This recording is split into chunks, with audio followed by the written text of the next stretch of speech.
ఓం నమో శ్రీ లక్ష్మీ వెంకటేశ్వరాయ శ్రీ మహాగణాధిపతయే నమ. కరారవిందేన పదారవిందం ముఖారవిందే వినివేశయంతం వటస్య పత్రస్య పుటే శయానం బాలం ముకుందం మనసా స్మరామి.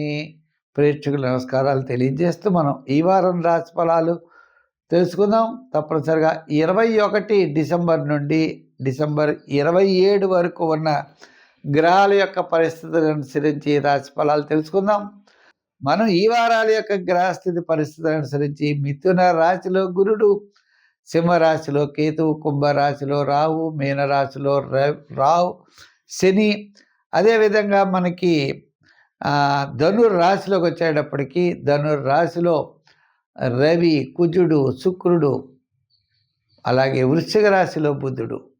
ఈ విధమైనటువంటి గ్రహాల యొక్క పరిస్థితులను అనుసరించి మన రాశి ఫలాలు తెలుసుకుందాం. ముందుగా మేషరాశి వారికి ఎలా ఉన్నది, మరి ఏ విధమైన పరిహారాలు చేయాలో మనం తెలుసుకుందాం. ధనుర్రాశి. ఈ ధనుర్రాశి వారికి ఈ వారం మనం చూసినట్లయితే చాలా యోగదాయకంగా ఉన్నది. చేత రాశిలోనే రవి, కుజ, శుక్రులు ఉన్నారు. వ్యయంలో బుధుడున్నాడు. ఏదైనప్పటికీ మానసికమైన ప్రశాంత వాతావరణం ఇచ్చేటువంటి చంద్రుడు జన్మ, ద్వితీయ, తృతీయ స్థానాల్లో సంచారం వల్ల, గురుబలం అనుకూలంగా ఉండడం వల్ల ముఖ్యమైన వ్యవహారాలన్నీ కూడా వార ప్రారంభంలో పూర్తి చేయగలుగుతారు. వారం మధ్యలో సమస్యలు తగ్గుతాయి.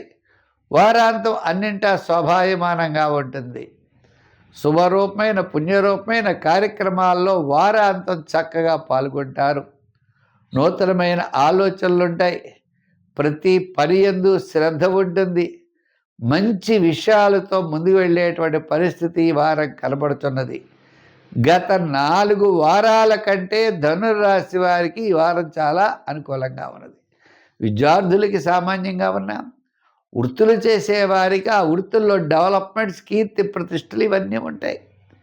వ్యాపారాత్మకమైన ఆర్థికపరమైన లావాదేవీలు అంటే గృహోపకరణాలు, ఎలక్ట్రానిక్స్, జనరల్, కిరాణా, మెడికల్, ఫ్యాన్సీ, లోహ, యంత్ర, వాహన, ఇలా చిన్న చిన్న వారందరికీ కూడా చాలా ప్రోత్సాహకరంగా వ్యాపార ఆర్థిక లావాదేవీలు ఈ వారం చాలా చక్కగా ఉంటాయి. అంచేత దీర్ఘకాలికమైన ప్రయోజనాన్ని ఇచ్చే పనులు వాయిదా పడవచ్చు, కానీ ప్రయత్నాలు మాత్రం ముందుకు కొనసాగుతాయి. క్రయ విక్రయాదులు అవ్వచ్చు, వివాహాది శుభరూపమైన ప్రయత్నాలు, గృహ నిర్మాణాది ప్రయత్నాలు మాత్రం ముందుకు కొనసాగుతాయి. కొన్ని రకములైన ఆటంకాలు తప్పనిసరిగా తొలుగుతాయి. అంటే మీ క్లియరెన్స్ అన్నది ఏర్పడుతుంది. అంతేకాకుండా ఈ రాశి వారికి సంఖ్యల్లో మనం ఎక్కువగా 3, 5 వాడండి. రంగుల్లో ఎరుపు, తెలుపు వాడండి.